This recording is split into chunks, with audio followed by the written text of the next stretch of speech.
What's going on, everybody, and welcome to the first episode of my Arizona State Dynasty here on NCAA Football 14. I am super pumped to bring this to you guys as college football is now in full swing. We're now in the third week of the season, and I'm really pumped to get this one started for you guys, as college football has been one of my favorite things to post on this channel, and including NCAA Football 14, the new Maximum Football is actually coming out in 2 weeks. So if you guys want to see any of that on the channel, make sure you guys let me know in the comment section down below, and I'll try my best to bring that out to you guys if you guys are interested, because that game has a fully customizable 130 teams with a full college football playoff, and it's the most updated college football game. So if I put in some work into it, try and make it as realistic as possible, and I enjoy the gameplay, then maybe I'll bring a series on that to the channel. So anyway, so on to this series where we'll be taking over as the Arizona State Sun Devils. A reason why I picked the team was because I really enjoy the Pac-12, and I really enjoy these air raid style of offense that they bring. You know, it's high action, not a lot of defense, and high scoring football games, a lot of great athletes. And so with Arizona State, they haven't been that good in the last few seasons. As last year, N'Keal Harry, one of the best receivers in the country, he was drafted by the Patriots. Manny Wilkins, their quarterback last year, is now gone, and those two offensive pieces now have to be replaced. And their quarterback this year is a true freshman in Jayden Daniels, so he has high expectations this year, and I'm excited to see how he can develop in hopefully a full 4 years here at Arizona State. And Eno Benjamin, their senior running back, will be back for his senior season. He did not declare for the draft last year, so we get one final ride with Benjamin this year as the starting running back. So I'm going to try and make the most of this year with this offense. I'm really excited to see what we can do as we have Kyle Williams back, Eno Benjamin is back, and a lot of good defensive pieces as Kyle Williams, the cornerback, is also back. Lucas is back. Crosswell is back, who is a safety. So a lot of upperclassmen returned from last year to this year. And so as you take a look at our recruiting class, you can see Daniel Austin, the number 3 cornerback in the country, is the number 1 cornerback on our school is the number 1 college on his board. So a lot of high 70s, low 60 overalls, or low 70s, high 60 overalls are on our board. So it's been really easy to fill out. The quarterback class hasn't been too great, but we do have Jayden Daniels, who is a true freshman. So quarterback is not the biggest need on the roster, especially if he can develop into a solid quarterback this year. So kind of going off of last year, Arizona State went 7-6 overall. They went 5-4 in the Pac-12 South, but they lost in the Las Vegas Bowl to Fresno State. So they did get a bowl appearance, but after a 7-5 regular season, they lost the bowl game to Fresno State, who is a really good Mountain West Conference team. So we do not play them this year in the regular season. Our key matchups, though, we do go to Michigan State as part of the home and away, as Arizona State beat Michigan State last year in Tempe. We have a big game against Utah, who has been favored to win the Pac-12 overall this year. And then we do have a big home game late in the season against Oregon.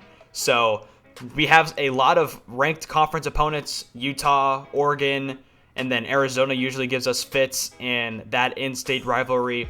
So we have a very solid schedule, especially out of conference, as I believe when you look later on in the video, I release a schedule. So we have Kent State to start the season, then we go to Michigan State, who is a ranked opponent, and then I believe we have Utah State as our other out-of-conference opponent. So I tried to make the schedule as realistic as possible. I couldn't switch up the conference games, obviously, because that's kind of set in stone. But for the out-of-conference opponents, try to get as realistic as possible. So I did get Kent State to start the season, and Michigan State, I believe, in this franchise is week 2, and in real life, they played them in week 3. So a little bit shaken up there, and of course, as I said earlier, the conference schedule is a little bit wonky. So as you can see, our recruiting class, a lot of low to mid, or a lot of mid to high 60 overalls, and a bit of a low 70s, so we don't have the top tier blue chip prospects. We do have that 76 overall cornerback, though, so hopefully I can get him to come to Tempe, Arizona to be the number 1 corner, hopefully, for this defense, which, in the Pac-12, the air raid offense is a lot of space in the open middle of the field. So getting a lockdown corner like him could really help out. So you take a look at our depth chart. Jaden Daniels, 80 overall, freshman, the starting quarterback for Arizona State. I am really excited to see how he can develop as a player over the next few seasons. And we have 2 75s as our backups. So if Daniels does go down, we have a little bit of wiggle room there. But Eno Benjamin, far and away our best offensive player. Kyle Williams, a senior wide receiver, 86 overall, is back. Frank Darby, 83 overall wide receiver. And then Brandon Ayuk, 88 overall wide receiver. So we have very good offensive weapons with Benjamin and then 3 wide receivers over 80 overall. So I'm really pumped to see how our offense can work this year. Tommy Hudson, a reliable tight end. And we have a very upperclassman. Our offensive line's full of upperclassmen that are above 80 overalls.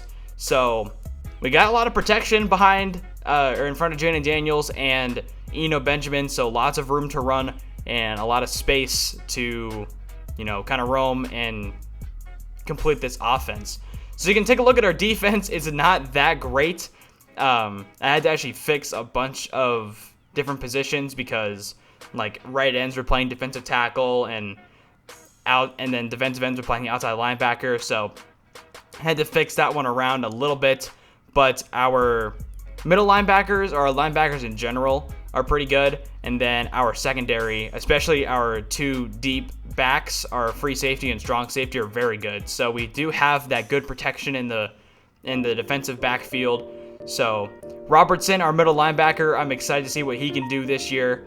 As you can see, he was listed as the right outside linebacker, which was strange. But at middle linebacker, he's a 90 overall, Merlin Robertson. So hopefully he can, and he's only a sophomore too, 90 overall. So I'm really excited to see what he can do. Chase Lucas, Kobe Williams, our 2 80-plus overall corners. Our free safety, Cam Phillips. And then our strong safety, Ashari Crosswell. I'm excited to see what he can do this year. So here is our schedule. We have Kent State, Michigan State to open the season. Then a bye week. And then we have a home game against Cal and USC, so back-to-back home games. We will play Notre Dame at Cowboy Stadium. Then we'll go to Colorado, another bye week, and then our last out-of-conference game is against Utah State. And then we go to Utah, we go to Oregon, and then Oregon State, UCLA, Arizona, and then our conference championship game, which hopefully we are able to get to this year. As you can see, we face 4 ranked opponents going into the season. Michigan State, Notre Dame, Oregon, and Utah. 2 of them in conference, 2 of them out of conference. So a very good balanced schedule. So John McCormick and Daniel Austin are our 2 really big blue chip prospects. Both will most likely be day 1 starters if we get them next year. So hopefully they can develop well in the scouting, as McCormick went down in overall halfway through his scouting, so hopefully that can go up or kind of stay where it's at, because I'm really trying to get those 2, as well as Jason Jones, so we can really just revamp this offensive line very nicely going into next year with a bunch of freshmen. As you can see, another 70 overall, Brian Adams, so that's 3 70 overall tackles right there that can really help boast our very upperclassman heavy offensive line. So going into this year, as I said earlier, I'm really excited about Jaden Daniels and what he can do at the quarterback position as a true freshman.